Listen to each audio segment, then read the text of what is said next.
Hello friends, in this quick tutorial I'm gonna be discuss about can you see who viewed your Twitter profile. But before getting started this video, make sure to subscribe. How to unmute it?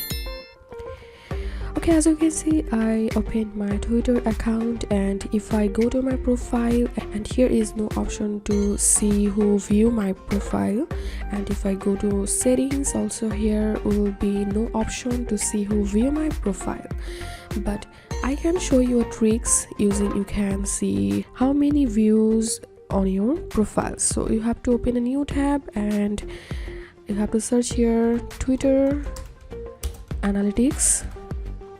You have to open this URL analytics.twitter.com, and after that you have to click on this home tab, and here you will be able to see profile visits 82, and you can see how many tweets on your profile, and tweet impression, profile visits, followers, and here we can find the actual amount of our profile visitors. So that's it for now. If you find this video helpful, make sure to subscribe. How to unmute it? Thanks for watching this video.